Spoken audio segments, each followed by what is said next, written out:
өөртөө жинтэй. За физиологийн хэвийн төрөлт нь 670 орчим мянган төгрөгийн санхүүжилттэй байсан.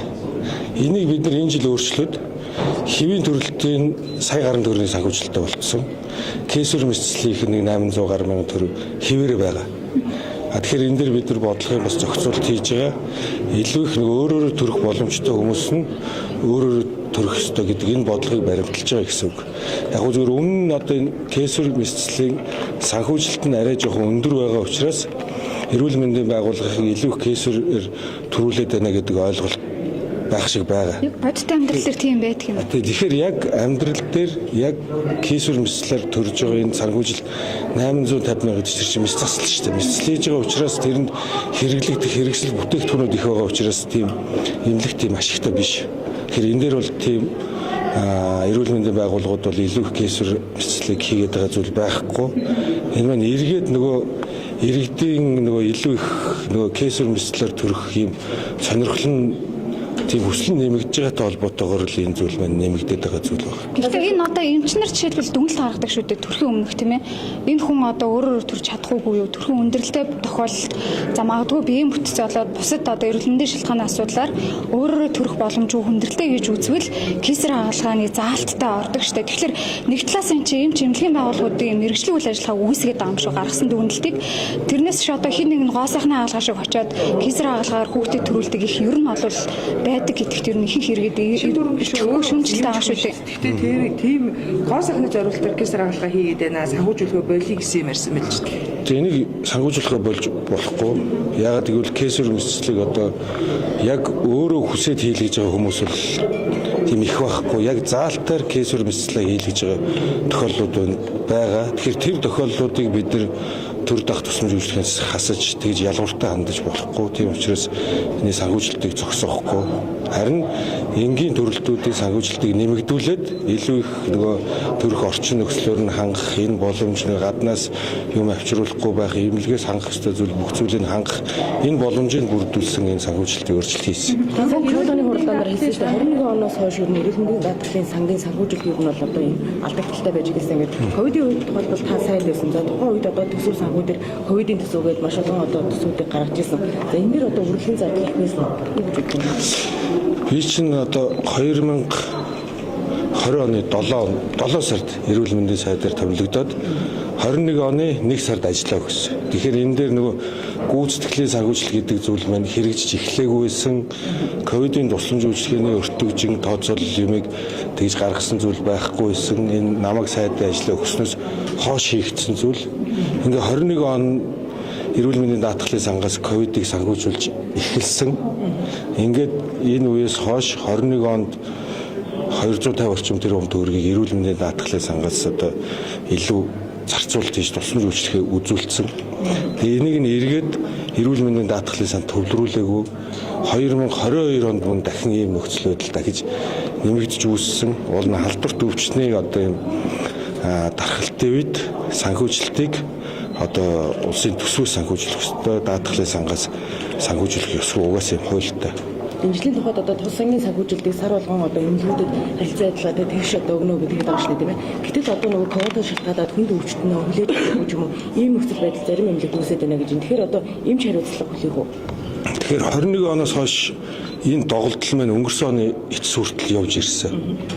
Ингээд бид нар өнгөрсөн оны эцэс 400 гаруй тэрбум төгрөгийн алдагдaltaй явж исэн санг алдагдaltaгүй болохын бодлогыг хийж хэрэгжүүлээд ингээд энэ оны эрүүл мэндийн даатгалын сангийн төсвийг 320 орчим тэрбум төгрөгөөр нэмэгдүүлээд эрүүл мэндийн байгууллагуудад даатгалын сангаас өртөө байсан эрүүл мэндийн байгууллагуудад өрөө дартсан. За тэгээд одоо энэ жил байгаа төсвөө бид нар бүх эрүүл мэндийн байгууллагуудад яг тусламж үйлчилгээ үзүүлэх чиглэлээр нь тооцооллыг хийж хагаад хуваарлаад одоо ингээд сард эдэн төгрөгийн санхүүжилт танахаа олгох нэ л гэдэг одоо байгаа мөнгө л хуваарлаж байгаа асуудал шүү дээ. Айл эмнэлэгтээ эдэн төгрөгийн гэрээ хийх үү гэдэг эрүүл мэндийн даатгалын ерөнхий газар хийж байгаа. Хилцэл хийж байгаад хийн.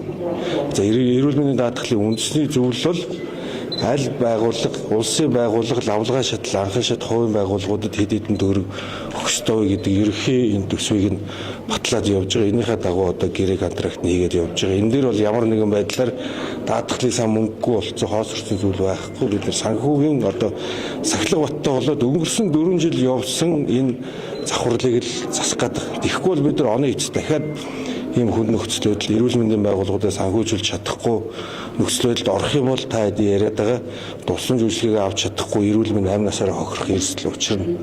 Өнөөдрийн байдлаар бид нар эрүүл мэндэд нь ноцтой аюул учрахуйц яаралтай ийм тусламж үйлчилгээ үзүүлэх, нэн шаардлагатай тусламж үйлчилгээ үзүүлэх ийм онцтой хүмүүстээр ямар нэгэн хязгаарлалт хийхгүй гэдэг зүйлээ хийгээд гэрээ контракт тэрнийхээ дагуу явж байгаа. 13 А маягтыг одоо яг хизээ бүрэн захимжуулах вэ гэдэг асуулт. Бид нар ер нь зөвхөн ингээд 13 А маягтыг захимжуулж байгаа зүйл биш. Бид нар одоо өнгөрсөн оны 8 сараас хойш эрүүл мэндийн салбарын захимжилт дээр ажиллаад тэгээд ер нь бүх иргэдийнхээ эрүүл мэндийн мэдээллийг хадгалаастай байдаг болгож байгаа. Тэгээ эннийхээ дагуу одоо бүх өрх сум аль эмнэлэг дээр очисон тухайн эмч шаардлагатай мэдээлэлд тухайн иргэн зөвшөөрөх юм бол харж болдог. Эргээд тэр хүнийхээ цаашдын лавлгаа шатлын дараагийн эмнэлэгт үзүүлэхээр болох юм бол шууд тэр эмнэлгийнхаа цагийг аваад ингэж явуулдаг энэ тогтолцоо зоруул орж байгаа. Тэгэхээр сая кесар хаалгаар төрөх одоо энэ залттай эмэгтэйчүүдийн тоо нэмэгдэж байгаа учраас санхүүжилттэй асуудал хөндөгдсөн гэсэн үг үү? Ер нь Өөр шалтгаан байхгүй гэсэн. Энд дэр одоо тийм болов та энийг яагаад хүндсэн тэр хүндсэн асуудаас асуух. Сая чуулганы хуралдаан дээр зарим гишүүд хүндлөө мөн одоо улсын хурлын гишүүн чинь бүрэнгийн хувьд л энийг удаа дараа хүндэж байгаа шүү дээ. Тэгэхээр энэ өөрөө нийгэмд ийм ойлголт төрүүлээд байна л та. Би тэгэхээр сая хэлж байна. Хүний амь авахын тулд Би бол сая тайлбараа хэлчихлээ шүү дээ, тийм. Энэ дээр санхүүжилтний байдаг. Одоо энэ дээр яг эмчнэр одоо илүү их энийг одоо хийх гэх тийм зориод байгаа зүйл огтосоо байхгүй ингээд бүх тайлбарыг хийжлээ. Нэг их усүрийн эмийг чанартай эмийг тийм нэг их усүрээс чанартай эмийг хямд одоо өртгөөр одоо иргэдэд үзүүлье гэдэг ийм бодлого явж байгаа шүү дээ, тийм ээ. Гэтэл нөгөө талаасаа адилхан л эрүүл мэндийн салбарт эмч мэрэгчлээ хоёр гишүүний хоорондоо ингээд улс төрчсөн байдлаар ийм асуудалд хандж байна л да. Тэгээ энэ ер нь яг цаана ямар асуудал байгаа юм бэ? Та хоёрын хувийн шалтгаан байгаа мó? Эсвэл энэ дээр ямар нэгэн бизнесийн зөрчилдөөн бий юу гэдэг хүртэл хардлага явж байна. Би одоо энийг гайхаад байна. Миний хувьд бол ямар нэгэн тийм хувийн шалтгаан зөрчилдөөд байгаа зүйл огтосоо байхгүй. Энэ бодлого чинь өнгөрсөн оны 8 сараас хойш энэ бодлогыг хийж хэрэгжүүлээд бүх судалгаа тооцооллоо гаргаад үйлдвэрүүдтэй харилцаад 11 сараас эхнийх нь юм орж ирсэн шүү дээ. Одоо 28 дахь юм нь орж ирж байгаа. Хамгийн сүүлд орж ирсэн юм нь хавдрын үед хэрэгэлдэг 5 төрлийн юм орж ирсэн. Энийг хавдар судлалын үндэсний төв одоо нийлүүлсэн өгсөн байгаа. Энэ нь одоо нэг хуучин хэрэгжилж исэн гаж нөлөө ихтэй юмтэй ижил буюу бараг тэрнээс ихэнх нь доош үнэтэй ийм юмнууд өгсөн. Энийг бол хэрэгжилж байгаа эмчнэр одоо хэрэгжилж байгаа иргэдэд бол одоо маш их хүртээмжтэй одоо зөв одоо таата байгаа.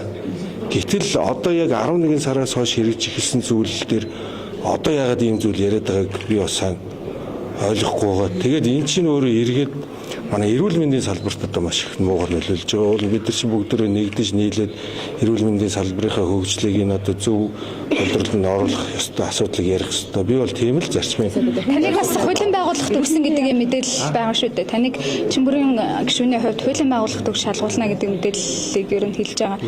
Та ер нь шалгуулахад бэлэн хууль зөрчсөн ямар нэг асуудал байгаа юу? Бэлэн байна. сонгон шалгаруулалтгүйгээр эмүүдийг эмнэлийг сонгочлаа гэдэг юм зүйл.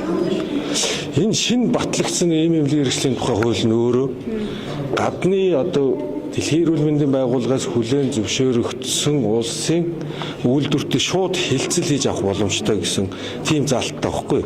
Тэгээ тэр хилцлийг нь бий хийдгүй. Би очиж манайх ийм хуультай болсон.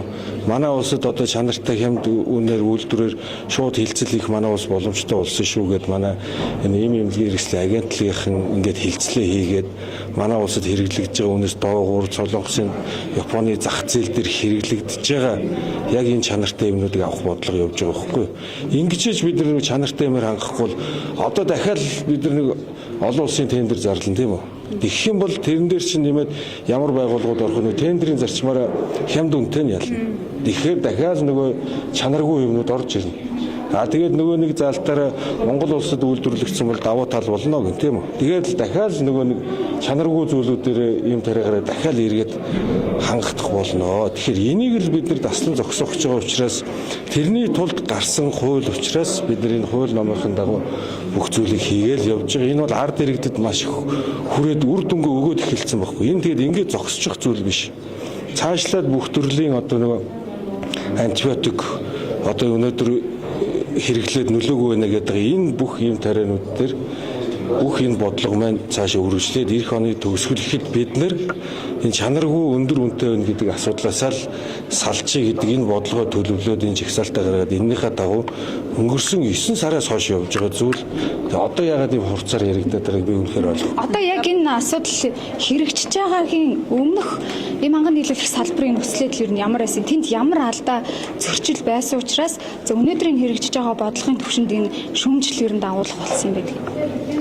Өмнөх нь харин яг ингээд ийм тендерийн зарчмаар явбал ийм ханган нийлүүлэхүүд нь одоо гэрээ кадрагт хийсний дагуу эмнэлгүүдэд ийм эмнэлгийн хэрэгслээ нийлүүлэл явж байгаа байхгүй. Тэгэхээр тэр дунд чанаргүй юм орж ирчээд байна. Хэд дахин өндөр үнэтэй юм орж ирчээд байна. Тэгэхээр энийг л бид нар таслан зогсоё. Энэ эмийн бодлого дээр төр өөрөө оролцоогүйгээр бид нар энийг чанартай хямд үнэтэй болох боломжгүй маа. Тийм учраас оролцох боломжийн шинэ хуулиар олгоод өгсөн байна. Тэгээ шинэ хуулийнхаа дагуу асуудлаа шийдэж байгаа л гэсэн үг. Бас нэг асуулт байна.